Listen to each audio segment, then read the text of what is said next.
अस्सलाम वालेकुम दोस्तों। उम्मीद है आप सब खैरियत से हो। आज मैं आपसे एक ऐसे तेल के बारे में बात करना चाहता हूँ जिसे हम में से अक्सर लोग सिर्फ बालों या जिल्द तक महदूद समझते हैं।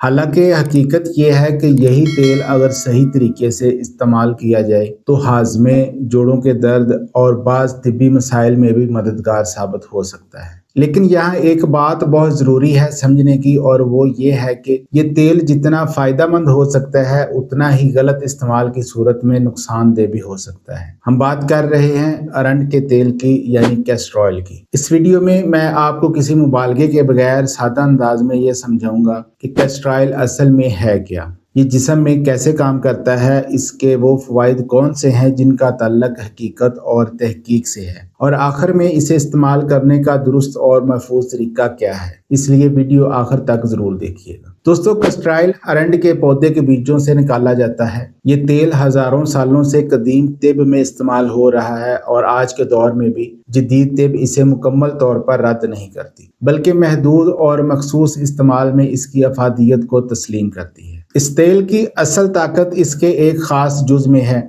जिसे रेसिनोलिक एसिड कहा जाता है। यही वो फैटी एसिड है जो कैस्टर ऑयल को आम तेलों से मुख्तलिफ बनाता है। ये जुज़ आंतों के पट्टों पर असर करता है, सोजश के अमल में मुदाखलत करता है और कुछ हद तक जरासीमों के खिलाफ भी काम करता है। लेकिन ये सब असरात उसी वक्त फ़ायदा देते हैं जब मिकदार और मकसद दुरुस्त हो। अब बात करते हैं कैस्टर ऑयल के इन फ़वाइद की जिन्हें समझना वाकई ज़रूरी है। जब कैस्टर ऑयल इस्तेमाल किया जाता है तो इसमें मौजूद रेसिनोलिक एसिड आंतों के पट्टों यानी स्मूथ मसल्स को मुतहर्रिक करता है। इससे आंतों की कुदरती हरकत, जिसे पेरिस्टालसिस कहा जाता है, तेज हो जाती है। इससे आर्जी कब्ज की सूरत में फुजला बाहर निकलने में आसानी होती है। इसी वजह से तिब्बी दुनिया में कैस्टर ऑयल को आर्जी कब्ज के लिए कुदरती जलाब के तौर पर जाना जाता है। इसी खासियत की वजह से बाज़ तिब्बी मुआयनों जैसे बड़ी आंत के टेस्ट से पहले आंतों को साफ करने के लिए भी इसका इस्तेमाल किया जाता है। ये बात समझनी ज़रूरी है कि ये असर वक्ती होता है और ये मुस्तकिल इस्तेमाल के लिए नहीं है। कैस्टर ऑयल की एक और अहम खासियत इसका सोजश कम करने वाला असर है।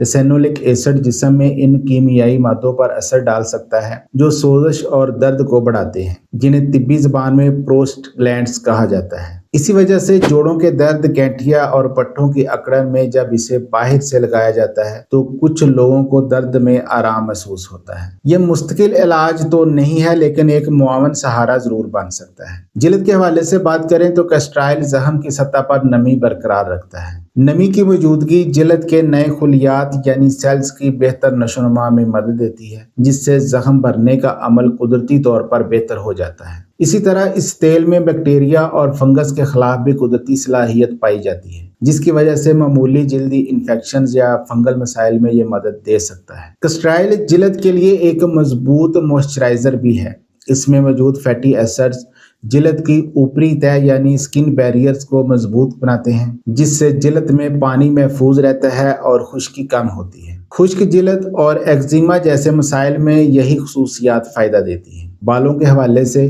कैस्टर ऑयल खुश्क खोपड़ी और खुश्की में मदद कर सकता है। ये बालों को नमी फराहम करता है और टूटने से बचाने में सपोर्ट देता है। ये बात ईमानदारी से समझनी चाहिए कि बालों की तेज़ ग्रोथ के दावे ज़्यादातर अवामी तजर्बात पर मबनी हैं, जबकि साइंसी शवाहद अभी महदूद है। मुंह की सेहत में भी कैस्टर ऑयल का जिक्र मिलता है, खास तौर पर कैंडिडा नामी फंगस के खिलाफ। इसीलिए ये दांतों के मसनूई सेट यानी डेंचर्स साफ करने में भी इस्तेमाल होता है। जब कैस्टर ऑयल दर्द वाली जगह पर हल्के मसाज के साथ लगाया जाए तो खून की रवानी बेहतर हो सकती है, जिससे दर्द के सिग्नल्स कुछ हद तक कम महसूस होते हैं। एक और अहम और हसास बात जचकी के हवाले से है।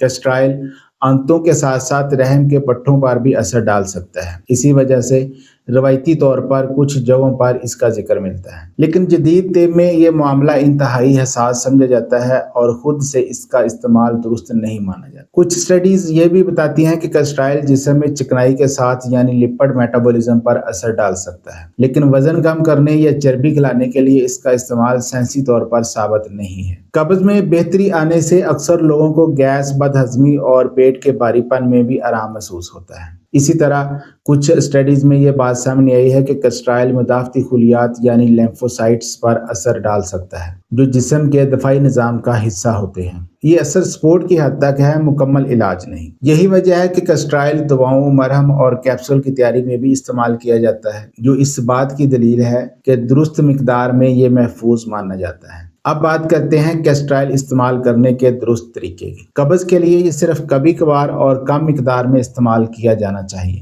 روزانہ عادت بنانا درست نہیں ہے۔ جوڑوں اور پٹھوں کے درد میں اسے صرف باہر سے ہلکے مساج کے ساتھ استعمال کیا جائے۔ جلد کے لیے ہمیشہ تھوڑی مقدار میں لگائیں اور پہلی بار استعمال سے پہلے پیچ ٹیسٹ ضرور کریں۔ بالوں کے لیے ہفتے میں ایک بار کسی ہلکے تیل کے ساتھ ملا کر استعمال بہتر رہتا ہے۔ آخر میں ایک بات صاف سمجھ لیں، یہ تیل عارضی قبض، خشک جلد، خشک کھوپڑی اور جوڑوں کے درد میں مدد دے سکتا ہے، لیکن حاملہ خواتین، آنتوں کی بیماری والے افراد، دائمی قبض کے مریض، بچے اور بزرگ اسے بغیر مشورے کے استعمال نہ کریں۔ دوستو، کیسٹرائل واقعی ایک طاقتور تیل ہے، لیکن طاقت کے ساتھ سمجھداری ضروری ہوتی ہے۔ قدرتی چیز تبھی فائدہ دیتی ہے جب علم اس کے ساتھ ہو۔ اگر ویڈیو آپ کو مفید لگی ہو تو اس ویڈیو کو لائک کریں، شیئر کریں اور چینل کو سبسکرائب ضرور کریں۔ اپنا اور اپنے ارد گرد لوگوں کا خیال رکھیں۔